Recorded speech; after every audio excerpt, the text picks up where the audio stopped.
Member North Coast. Thank you, Honourable Speaker. Imagine this place that we're all sitting in right now, the Chamber of the Assembly, otherwise known as the Big House. Imagine if this place was destroyed and we couldn't carry on the orders of the day, introduce bills, or conduct our legislative business. Well, that's what happened to the Heiltsuk. Their parliament, their place of government, was destroyed, likely by missionaries over 120 years ago, with the goal of assimilating the First Nation. Missionaries claimed that the last big house was blown down in a storm. But no one ever believed that because the area was chosen to live in because it was so sheltered from the storms. So it was such an honor to be invited by the Heiltsuk First Nation to attend the opening of their brand new big house this past week. Gvúkva'áus Haíጡ.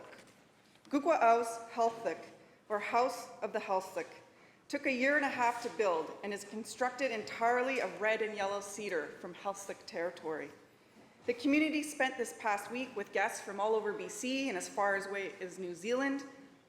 The opening means the community now has an appropriate space for carrying out their governance systems and for their ceremonial events like potlatches and the naming of babies, which had previously been carried out in a community center.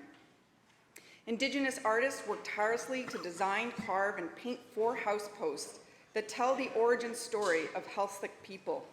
They are stunning and magnificent. Cultural advisor William Housty says the big house is described as a living space. The rafters and house posts serve as the ribs and backbone of the structure, the front of the big house as its face. It has the same sort of qualities we do as humans. William says there's a sense of pride knowing the dreams of so many ancestors are now being lived by our generation. People like my late grandfather who always talked about the big house and how important it was. Now we're living their dreams, he says. Heiltsuk Chief Marilyn Slett says, going forward, it's a symbol of our strength and our resilience as a people. Honourable Speaker, the strength and resilience of the Heiltsuk people is unquestionable.